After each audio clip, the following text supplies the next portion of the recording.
રાજ્યવ્યાપી શાળા પ્રવેશોત્સવ અને કન્યા કેળવણી મહોત્સવનો ઉત્સાહભેર પ્રારંભ કરવામાં આવ્યો હતો ત્યારે અમદાવાદમાં ભાવિન વિદ્યા વિહાર સ્કૂલ ખાતે આયોજિત કાર્યક્રમમાં મુખ્યમંત્રીના પ્રિન્સિપલ સેક્રેટરી સંજીવ કુમાર મુખ્ય અતિથિ તરીકે ઉપસ્થિત રહ્યા હતા।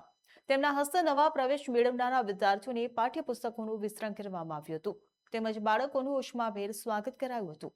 આ કાર્યક્રમ દરમિયાન વિદ્યાર્થીઓ, વાલીઓ અને શિક્ષકોમાં ઉત્સાહનો માહોલ જોવા મળ્યો હતો। કન્યા શિક્ષણના મહત્વ અને શૈક્ષણિક જાગૃતિ અંગે ખાસ ભાર મૂકવામાં આવ્યો હતો। દરેક બાળક સુધી ગુણવત્તાયુક્ત શિક્ષણ પહોંચે અને કોઈ પણ બાળક શિક્ષણથી વંચિત ન રહે તેવા સંકલ્પની પુનઃપુષ્ટિ પણ કરવામાં આવી હતી।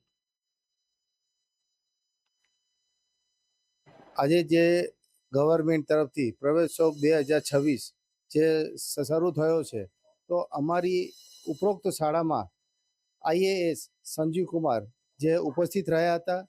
ખૂબ આનંદની વાત છે કે એમણે અમારે સંસ્થામાં પ્રવેશો માટે આવી અને બાળકોને સર્વાંગી વિકાસ માટે ખૂબ જ પ્રયત્ન કર્યા છે અને જરૂરી છે। ગવર્મેન્ટ તરફથી આ જે કાર્યક્રમો થાય છે એ ખૂબ જ સારા